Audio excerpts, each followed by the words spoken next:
pertama kita akan membahas mengenai titik didih dari senyawa alkohol. Titik didih alkohol ya, itu lebih tinggi dibandingkan dengan titik didih alkil halida dan alkana dengan jumlah karbon yang sama. Jadi kalau Anda bandingkan antara propana, kemudian ada propil klorida dan propanol. Di antara ketiga senyawa yang strukturnya saya gambarkan di slide ini ya, satu propanol itu memiliki titik didih yang paling tinggi. Kemudian yang tertinggi kedua adalah satu kloropropana, dan yang titik didihnya paling rendah adalah propana.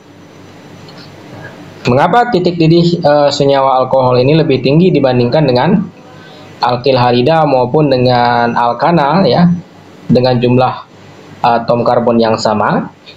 Hal ini dikarenakan antara suatu molekul alkohol dengan molekul alkohol yang lainnya itu dapat membentuk suatu interaksi antar molekul yang disebut dengan ikatan hidrogen. Dalam hal ini, ikatan hidrogen yang terbentuk adalah ikatan hidrogen intermolekular. Ya. Jadi, Anda bisa perhatikan pada gambar yang ada di sebelah kanan, ya. Ini adalah molekul metanol ya. Metanol itu kan rumus molekulnya adalah CH3OH ya. Nah, Anda bisa perhatikan ini CH3OH ya. Kemudian di tengah ini ada molekul metanol juga ya. Dan di bawah ada juga molekul metanol yang lainnya. Nah, antara satu molekul metanol dengan molekul metanol yang lainnya itu dapat membentuk suatu interaksi antar molekul ya. Dalam hal ini interaksi tersebut adalah ikatan hidrogen. Jadi Anda perhatikan ada garis putus-putus di sini ya. Ini merupakan simbol untuk ikatan hidrogen ya. Nah, pada molekul metanol yang di atas, ini saya tandai atom H-nya itu dapat berikatan hidrogen ya, garis putus-putus, dengan atom oksigen dari molekul yang lain. Begitu juga dengan ikatan yang putus-putus di bawah ini. Ini juga merupakan ikatan hidrogen ya. Nah, apa bedanya dengan ikatan OH yang ini? Nah, ini kan juga ikatannya antara atom O dan atom H ya. Begitu juga ini. Kalau ikatan antara atom O dan H yang saya sebutkan tadi ya, ini merupakan ikatan kovalen namanya. Nah, jadi bedakan nanti mana yang merupakan ikatan kovalen dan mana yang merupakan ikatan hidrogen ya. Nah, jadi adanya ikatan hidrogen atau interaksi antara molekul yang kuat ya, antara satu molekul alkohol dengan molekul alkohol yang lain, menyebabkan titik didih alkohol itu menjadi lebih tinggi dibandingkan dengan alkil halida dan alkana. Pada alkohol rantai lurus dengan jumlah gugus OH yang sama, semakin panjang rantai alkil, maka akan menyebabkan titik didih alkohol tersebut menjadi semakin tinggi. Jadi di sini kita bandingkan antara misalkan senyawa metanol ya, kemudian ada senyawa etanol ya, kemudian ada senyawa propil alkohol ya. Gugus OH-nya kan sama-sama satu nih. Kalau kita lihat ya, kita bandingkan tiga senyawa ini, titik didihnya akan lebih tinggi jika rantai alkil atau R pada alkohol tersebut memiliki jumlah karbon yang lebih banyak. Jadi dalam hal ini titik didih satu propanol lebih tinggi daripada titik didih etanol, lebih tinggi daripada titik didih metanol. Begitu juga dengan senyawa siklopentanol dengan sikloheksanol ya. Ini merupakan suatu alkohol di mana R-nya merupakan kerangka hidrokarbon siklik atau berbentuk cincin. Pada siklopentanol itu terdapat 5 karbon ya, 1, 2, 3, 4, 5. Sedangkan pada sikloheksanol itu terdapat 6 karbon. Maka dalam hal ini sikloheksanol memiliki titik didih yang lebih tinggi dibandingkan dengan siklopentanol. Nah, selanjutnya pada alkohol dengan jumlah karbon dan jumlah gugus OH yang sama. Jadi di sini sudut pandangnya jumlah karbonnya sama, jumlah OH-nya sama, ya. Misalkan jumlah karbonnya sama-sama 4 karbon. Kemudian jumlah OH-nya sama-sama 1, ya. Maka alkohol dengan alkil berupa rantai lurus itu akan memiliki titik didih yang lebih tinggi dibandingkan dengan alkohol yang memiliki alkil berupa rantai bercabang. Nah, kita bisa amati di sini, misalnya kita bandingkan antara butil alkohol, ya, dengan isomernya yang lain. Butil alkohol ini kita tahu memiliki rantai lurus, ya. Titik didihnya berapa? 117,7 ya derajat Celcius. Nah, kita bandingkan dengan isobutil alkohol, ya. Titik didihnya 108. Kemudian kita bandingkan dengan sekunder butil 99,5. Ya, jadi semakin banyak cabangnya kita perhatikan di sini, maka titik didihnya semakin rendah, ya. Nah, itu yang dimaksud dengan alkil halida rantai lurus, titik didihnya lebih tinggi dibandingkan dengan alkil halida rantai bercabang, ya, apabila jumlah karbon dan jumlah OH-nya sama.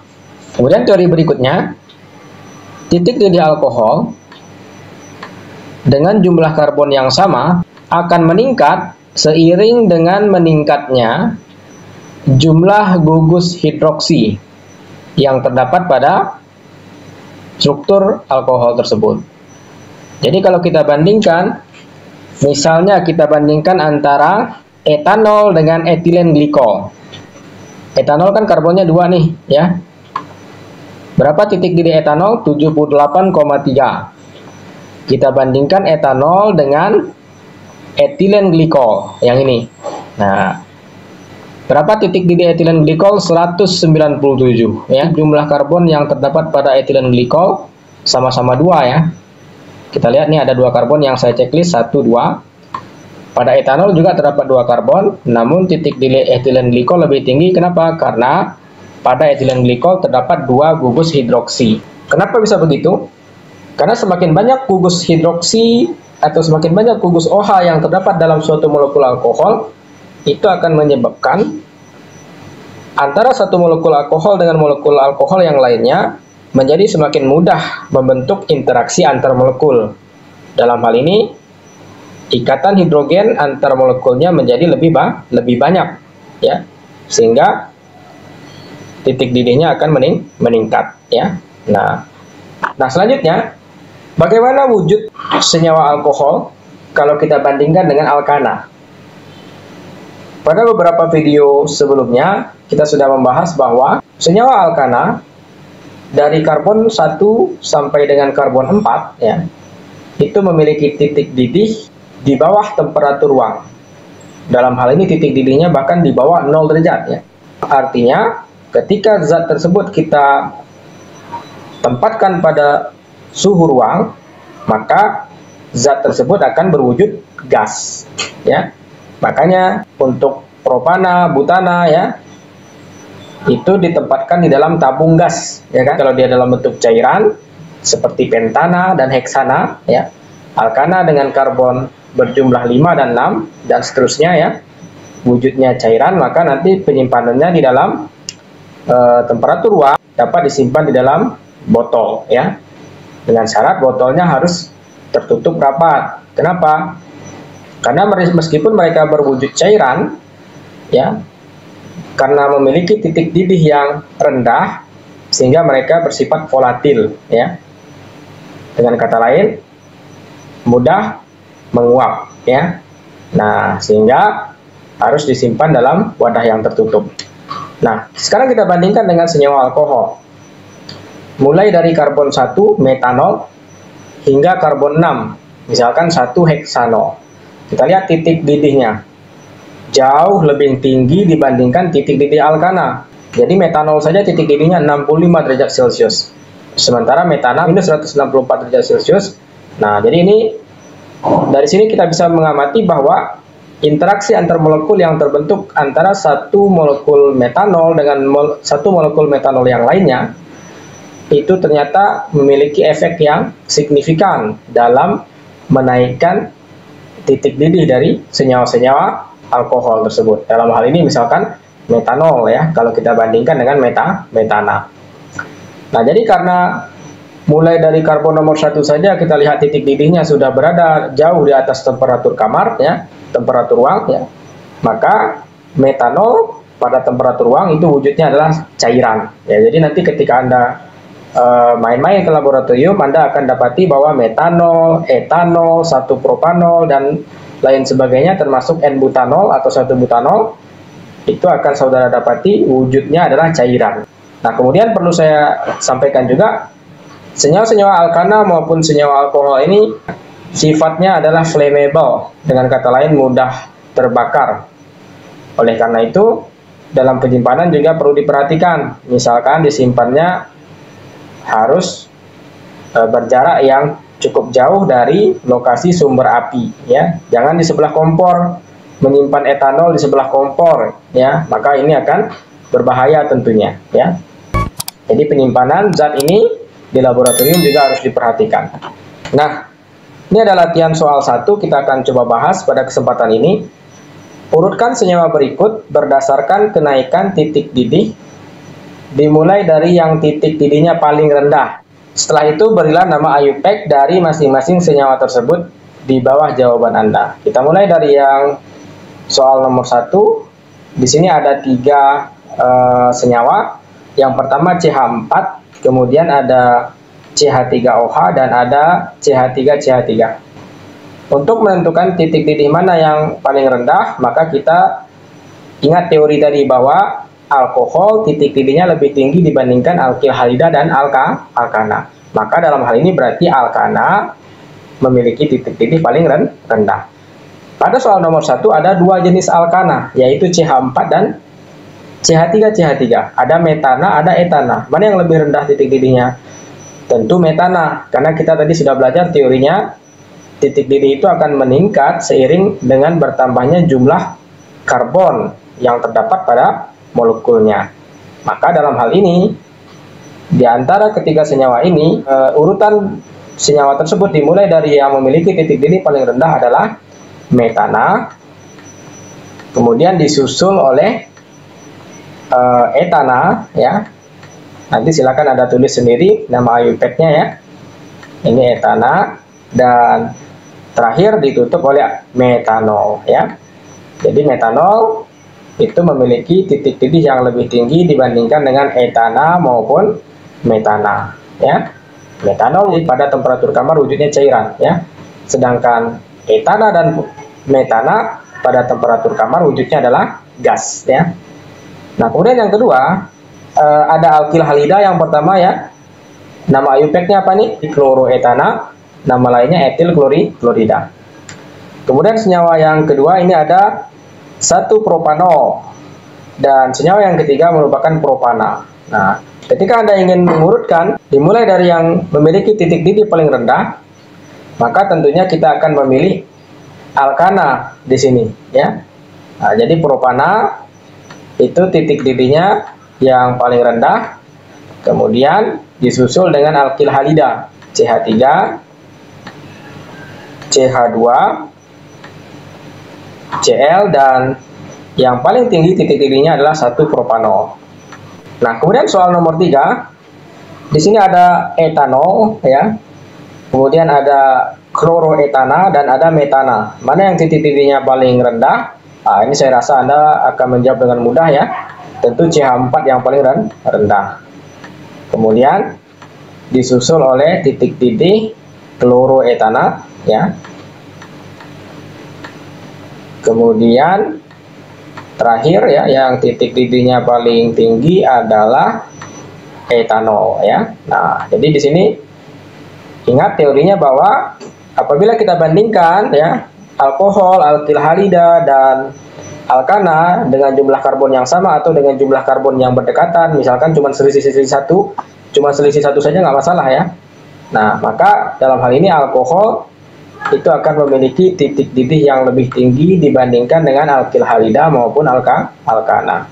Nah, perhatikan struktur senyawa A, B, C, dan D. Urutkan senyawa tersebut dimulai dari senyawa dengan titik didih paling rendah ke paling tinggi. Anda bisa perhatikan di sini ada 4 senyawa. Jika kita diminta untuk mengurutkan dari titik didih yang paling rendah, tentunya kita akan memilih senyawa B. Karena pada senyawa ini belum terdapat gugus fungsi apapun ya. Ini merupakan suatu senyawa hidrokarbon. Jadi urutannya dimulai dari titik didih paling rendah adalah B. Kemudian ada 2 alkil halida. Kalau dibandingkan alkil halida dengan alkohol, maka alkohol tentunya yang memiliki titik didih paling tinggi. Jadi D itu yang terakhir. Nah, tinggal nanti yang kedua dan ketiga itu bromobenzena atau klorobenzena. Kalau kita bandingkan FCl-BrI semakin ke bawah, itu maka titik didihnya akan semakin tinggi. Jadi urutan dalam tabel periodik kan ada FCl-Br. Br ada di bawah ya, Cl di atasnya. Maka dalam hal ini, jadi alkil bromida titik didihnya lebih tinggi dibandingkan alkil klorida. Maka setelah B, yang memiliki titik didih rendah lainnya adalah yang C, kemudian A, karena bromobenzena titik didihnya lebih tinggi dibandingkan dengan klorobenzena. Terakhir barulah fenol ya. Jadi dalam hal ini fenol memiliki titik didih paling tinggi. Nah, ini juga sebenarnya sudah saya bahas di sini. Kita lihat urutannya apakah benar atau tidak. Tadi prediksinya B, benzena yang paling rendah, kita lihat secara literatur 80 derajat Celcius. Kemudian C, klorobenzena, ya kan, 132 derajat Celcius. Baru A, yang A ini tadi bromobenzena, 156. Sementara yang D, fenol, ya, itu titik didihnya paling tinggi, 182 derajat Celcius. Nah, kemudian sifat fisika dari senyawa-senyawa alkohol yang penting berikutnya adalah sifat kelarutannya di dalam air. Ya, dalam hal ini alkohol dengan jumlah karbon 1 sampai 3 ya, itu semuanya larut dalam air. Jadi miscible ini artinya dia dapat bercampur dengan air. Sementara alkohol dengan jumlah karbon 4 hanya tersir butil saja yang sifatnya larut dalam air. Sedangkan isomernya, misalkan is1-butanol, kemudian ada sekunder butil alkohol dan ada isobutil alkohol, itu sifatnya tidak bercampur, tidak miscible. Nanti kita lihat tingkatan kelarutannya bagaimana. Nah, ini kita bandingkan struktur metanol, butanol, dan oktanol.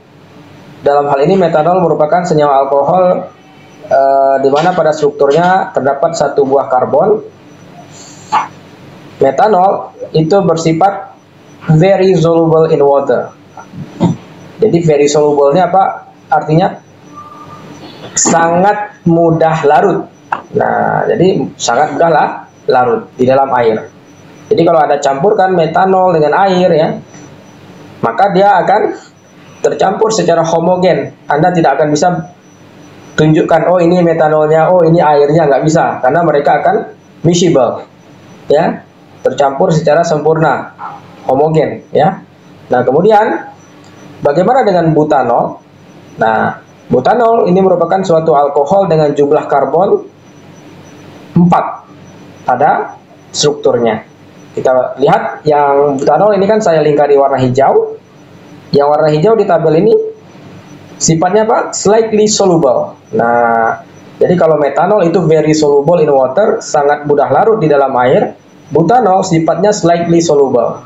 Artinya apa itu? Sukar larut ya. Nah, jadi sukar larut di dalam air.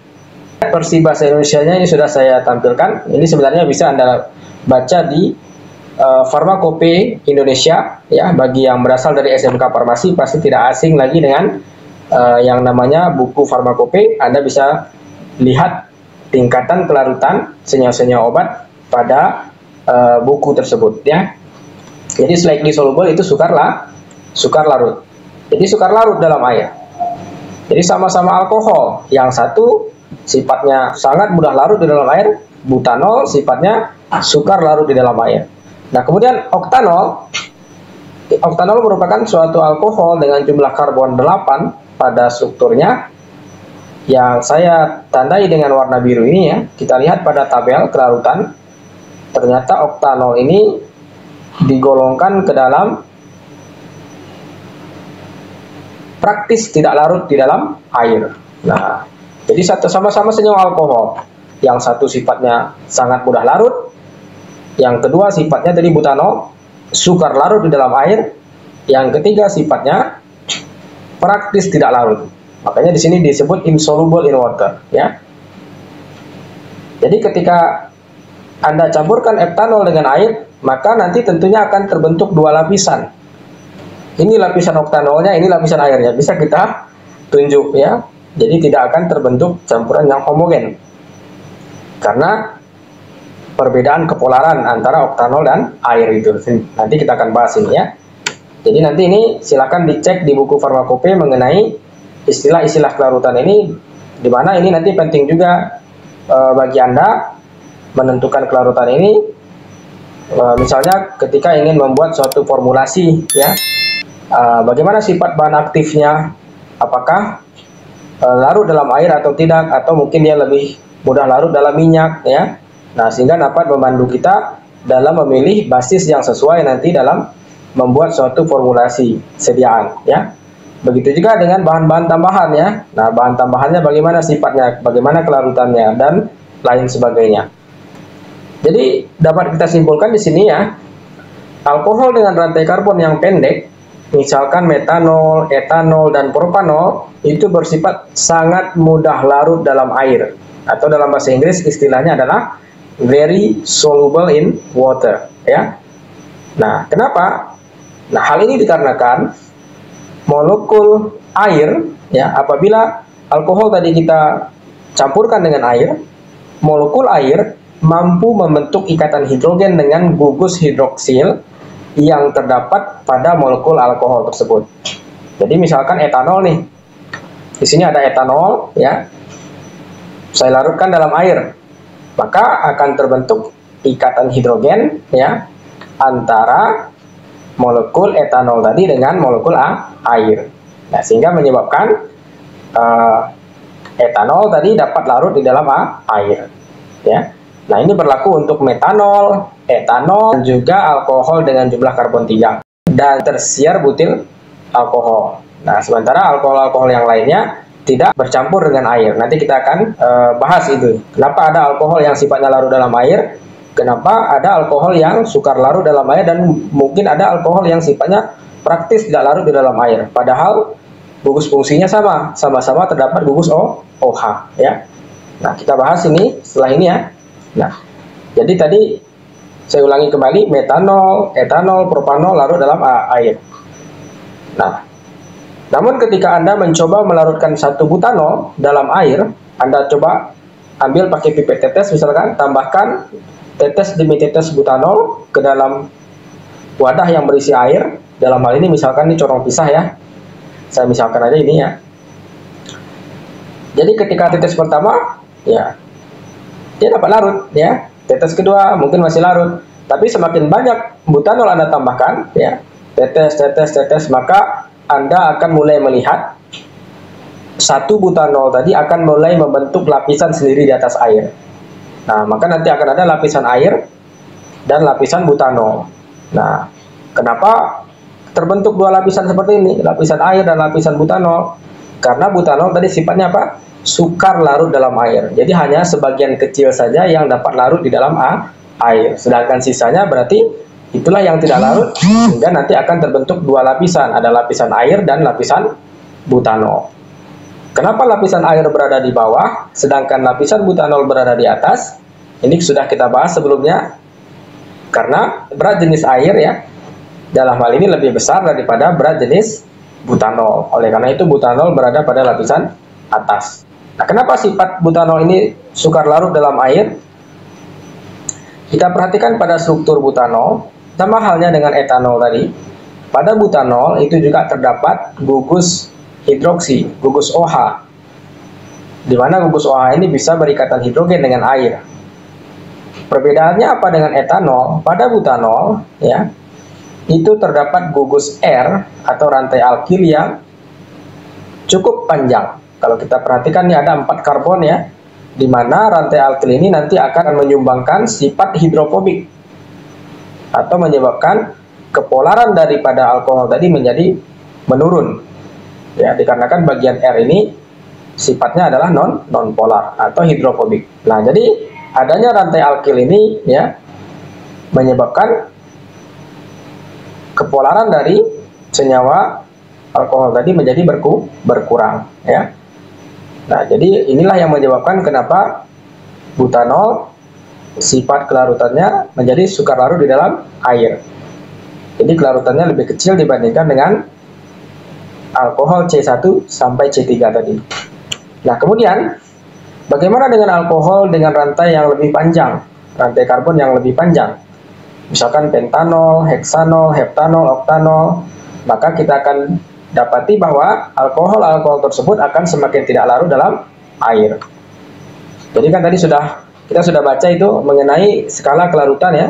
Ada yang sangat mudah larut, kemudian ada yang mudah larut ya. Terus-terusnya ada yang sampai praktis tidak larut. Nah, kenapa bisa begitu? Kalau ada pertanyaan, apakah ikatan hidrogen sudah tidak terbentuk lagi misalkan antara oktanol dengan air? Ikatan hidrogen masih kemungkinan tetap dapat terbentuk. Jadi ikatan hidrogen antara air dan alkohol masih memungkinkan dapat terbentuk. Namun kenapa kelarutannya berkurang?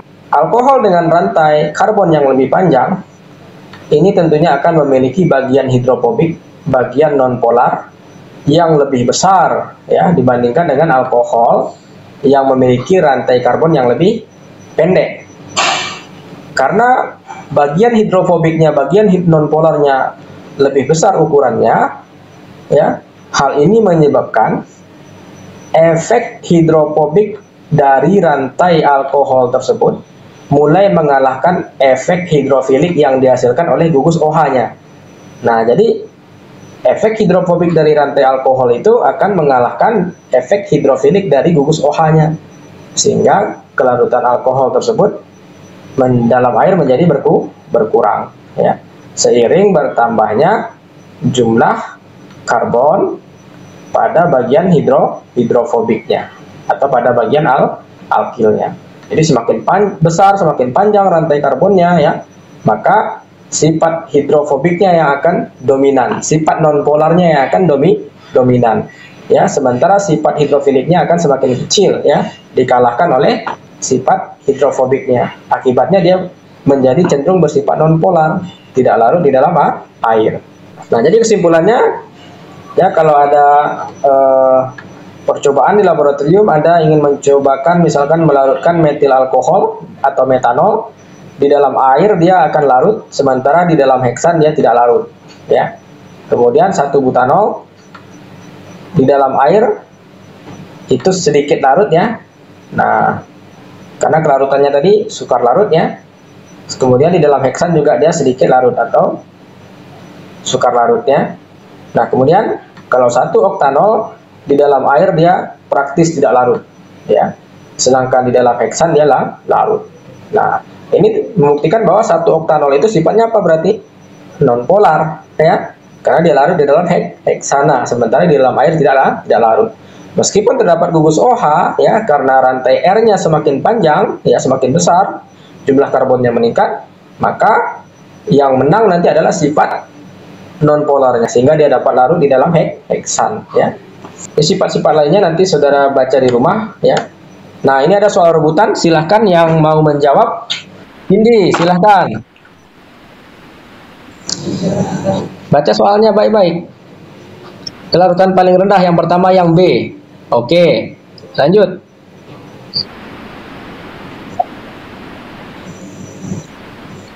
Oke, jadi jawaban Cindy sudah benar ya.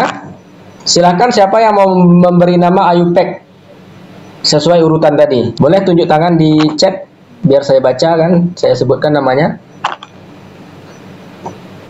Tadi Cindy sebutkan jawabannya B, kemudian A, baru C ya.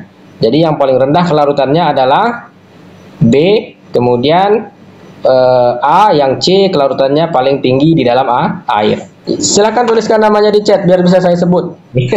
Yang lain selain Cindy lah. Kalau nggak ada yang lain menjawabnya, ya saya suruh Cindy lagi nih. Ayo, saya tunggu yang lain. Nggak ada yang jawab, saya suruh Cindy lagi ya. Silakan Cindy. Apa nama yang B? 1 oktanol. Nah, saya kasih kesempatan yang lainnya, siapa yang mau nyoba? Yang A lagi, yang B sudah. Jupridon. Silakan Jupridon. 1 butanol, betul. Kemudian tadi salsa. Ya, etanol aja ya, nggak pakai 1 ya. Nah, jadi yang B adalah 1 oktanol ya. Kita coba tuliskan penomorannya. Di nomor 1, nomor 2, 3, 4, 5, 6, 7, 8 ya.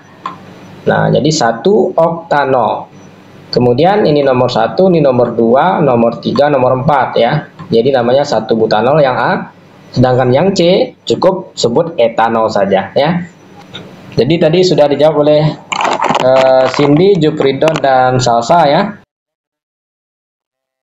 Untuk contoh kegunaan senyawa-senyawa alkohol dan fenol ini nanti dapat saudara pelajari di rumah ya, dibaca. Sebagai contoh, etanol ya atau etil alkohol dalam bidang farmasi banyak sekali kegunaannya. Pertama, misalkan etanol dapat digunakan sebagai zat penyari. Ya, nanti saudara akan belajar di mata kuliah yang lainnya, ada suatu proses yang disebut dengan ekstraksi ya, untuk menyari senyawa-senyawa atau bahan-bahan aktif tertentu yang terdapat misalnya pada sampel tumbuhan obat ya. Nah, maka kita bisa gunakan etanol sebagai zat penyari. Selain itu, kita juga bisa gunakan etanol sebagai zat pembawa ya. Kemudian juga etanol ini digunakan sebagai bahan baku dalam sintesis berbagai senyawa obat. Selain itu, dia juga digunakan sebagai antiseptik ya. Jadi sangat banyak sekali kegunaan etanol ini yang berhubungan nantinya dengan bidang farmasi. Silakan saudara baca ya. Ini contohnya ya, kalau Anda pernah misalkan periksa golongan darah atau periksa kadar gula darah ya, atau periksa kadar asam urat dan lain sebagainya ya, pasti Anda pernah melihat ini ya, alkohol swab ya. Ada seperti tisu basah dia kan. Nah, jadi dioles-oles dulu di bagian jari, baru nanti kemudian jari Anda dilukai ya, untuk diambil darahnya untuk diperiksa ya, apakah periksa golongan darah atau periksa kadar gula darah dan lain sebagainya ya. Jadi isinya apa alkohol swab ini? Ada 2 jenis alkohol yang biasa digunakan. Untuk alkohol swab yang ada di kiri 70% etil alkohol, jadi mengandung etanol 70% yang kotak hijau. Sementara yang warna kuning itu bahan aktifnya adalah isopropil alkohol 70%. Isopropil alkohol ini adalah 2-propanol. Jadi ada 2 jenis alkohol yang sering digunakan antiseptik itu ya, seperti yang sudah saya lampirkan pada gambar ini. Nah, yang di atas ini etanol digunakan sebagai bahan baku obat ya. Jadi ketika Anda ingin mensintesis benzokain ya, suatu anestetik lokal ya, maka kita reaksikan senyawa ini dengan etanol sehingga nanti akan dihasilkan benzokain ya, suatu anestetik lokal ya. Kemudian silakan dibaca nanti apa kegunaan dari 1,2 propanadiol atau propilen glikol ya. Nah, ini contohnya penggunaan propilen glikol dalam formulasi, misalkan formulasi sediaan gel topikal ya, eritromisin 1%. Nah, di sini terdapat propilen glikol. Nanti apa kegunaan propilen glikol lebih lanjut akan saudara pelajari ketika saudara mengambil mata kuliah yang berhubungan dengan teknologi farmasi atau mungkin berhubungan dengan farmasetika mungkin ya. Nah, nanti di situ saudara akan banyak belajar mengenai formulasi, bagaimana membuat formula berbagai macam sediaan topikal. Tadi ada gel, misalkan ada krim ya, atau ada lotion dan lain sebagainya. Nah, kemudian mentol ini salah satu senyawa alkohol yang dapat ditemukan di alam, dapat kita peroleh dari alam ya. Mentol juga banyak digunakan sebagai bahan tambahan ya pada berbagai macam formula ya. Nah, misalkan di sini saya contohkan ya, mengandung mentol nih ya, Anda bisa baca di sini.